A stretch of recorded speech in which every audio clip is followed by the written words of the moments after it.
We continue our breaking coverage of what may be the most audacious military operation in recent Latin American history. Venezuelan President Nicolás Maduro is now in United States custody after being captured in the early hours of this morning. But as more information emerges, we're learning that this wasn't simply a military victory. This was a catastrophic security failure that began with those closest to the Venezuelan leader, his own bodyguards. The question everyone is asking tonight is simple. How did the United States pull this off? How did American special forces penetrate one of the most paranoid security apparatuses in the Western Hemisphere? The answer, according to sources close to the operation, is as old as warfare itself: betrayal from within. Multiple intelligence sources are now confirming that members of Maduro's personal security detail, the men tasked with protecting his life, were the ones who handed him over to American forces. These weren't low-level guards or perimeter security. These were elite bodyguards handpicked for their loyalty, trained to take a bullet for the president. Yet in the end, they took American money instead. Let's start with what we know about the timeline of events. At approximately 1:45 a.m. Caracas time, Maduro was at a secure location in the capital. The exact address has not been disclosed, but sources indicate it was one of several safe houses used by the president to avoid assassination attempts. These locations change frequently, and only a handful of people know the president's whereabouts at any given time. At 2 a.m., the first explosions were heard across Caracas. These strikes, as we now know, were diversionary. While Venezuelan military forces scrambled to respond to attacks on Fort Tiuna and La Carlota airport, a much smaller operation was unfolding elsewhere.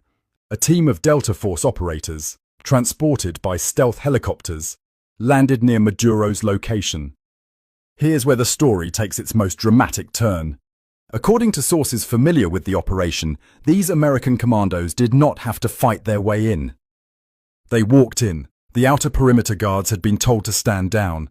Security cameras had been disabled. Alarm systems had been deactivated.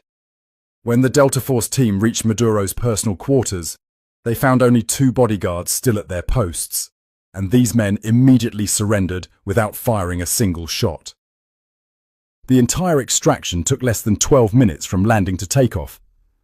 Maduro and his wife were aboard an American aircraft before Venezuelan military command even understood what was happening. By the time Defense Minister Vladimir Padrino Lopez realized the president was missing, the helicopters were already crossing into international airspace.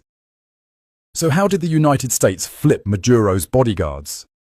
The answer lies in a sophisticated intelligence operation that began more than a year ago. American operatives, working through the CIA and Defense Intelligence Agency, had been systematically studying Maduro's security apparatus, looking for vulnerabilities. They found plenty. Maduro's bodyguards, despite their elite status, were facing the same economic hardships as ordinary Venezuelans. Their salaries, paid in worthless bolivars, couldn't buy basic necessities. Meanwhile, they watched as Maduro and his inner circle lived in luxury, flying to Cuba for medical care while Venezuelan hospitals lacked basic supplies. The resentment was deep and growing. American intelligence identified 3 bodyguards in particular who seemed susceptible to recruitment. The first was a senior member of the presidential security team, a man in his late 30s who had been with Maduro for over 6 years. He had a sick daughter who needed medical treatment unavailable in Venezuela. Despite his position, he couldn't get her the care she needed. The second was a younger guard, ambitious and frustrated by the lack of advancement opportunities in a system based entirely on political loyalty rather than merit. He had watched less competent officers promoted over him simply because of their family connections. The third was a veteran security official who had served under Hugo Chavez and had grown disillusioned with what he saw as Maduro's betrayal of Chavez's vision. He believed Maduro was a usurper who had destroyed Venezuela for personal gain. Making contact with these men required patience and extraordinary care. The approach came through intermediaries. In one case, a former colleague who had defected years earlier. In another, contact was made through a family member living abroad. The initial conversations were vague, testing the waters. Would the individual be willing to simply provide information? What about their concerns for Venezuela's future? Only gradually did the conversations turn to more concrete proposals. The Americans were offering life-changing sums of money. We're talking about packages worth between $10 and $20 million per person. But more importantly, they were offering something these men couldn't buy at any price: escape from Venezuela and a future for their families. The bodyguard with the sick daughter was promised immediate medical evacuation for his child to a hospital in the United States, with all expenses covered for life. The ambitious guard was offered American citizenship, a new identity, and financial security.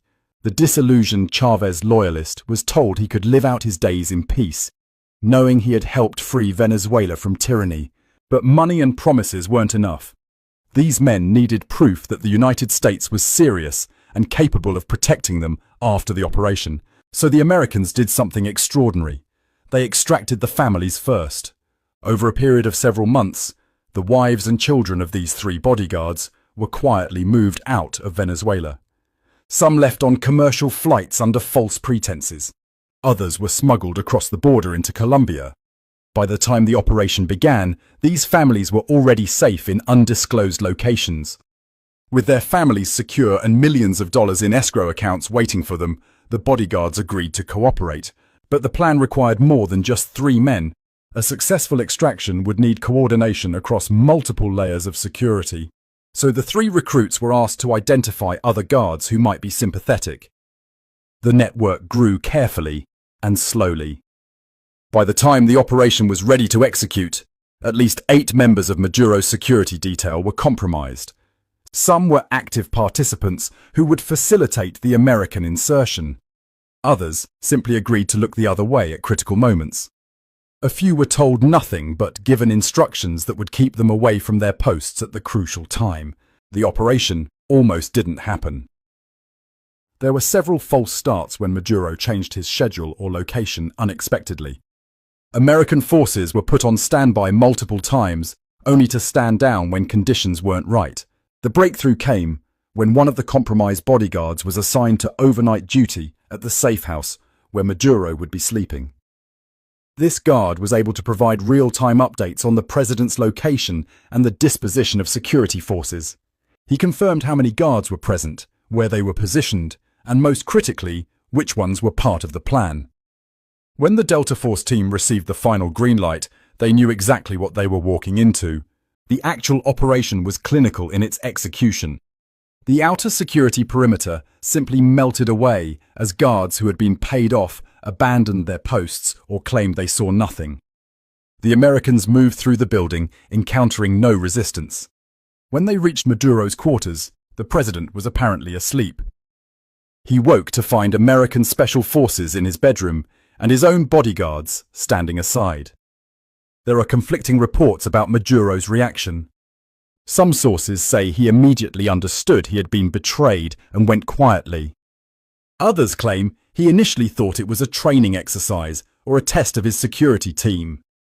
One particularly dramatic account suggests he tried to appeal to his bodyguards' loyalty, reminding them of their oaths and the trust he had placed in them. If true, his words fell on deaf ears. These men had already made their choice.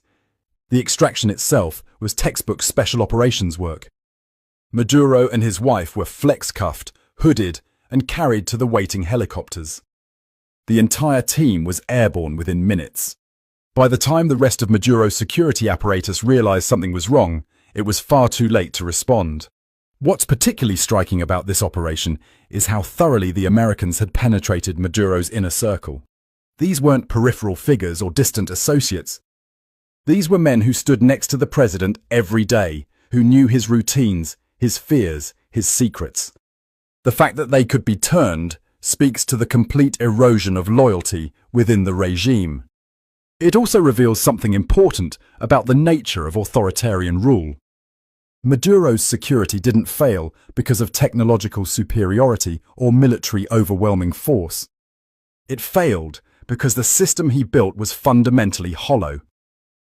Loyalty purchased through fear and patronage is not loyalty at all. When a better offer comes along, it evaporates. The bodyguards who betrayed Maduro made a rational calculation. They looked at their options and chose survival and prosperity over continued service to a failing regime. They knew Venezuela was collapsing. They knew Maduro's grip on power was weakening. They knew that eventually there would be a reckoning. The Americans simply offered them a way out before that reckoning arrived. Now the question becomes, where are these bodyguards now? According to sources, they were extracted along with the American team.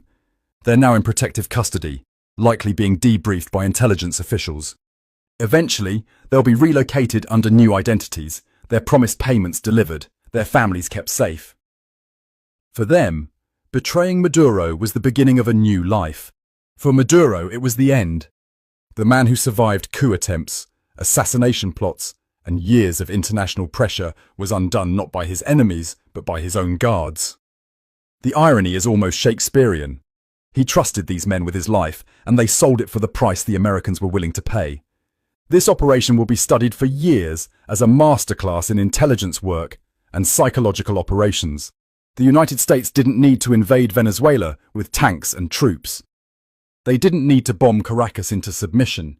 They simply needed to identify the right people, make the right offers, and wait for the right moment. The bodyguards did the rest.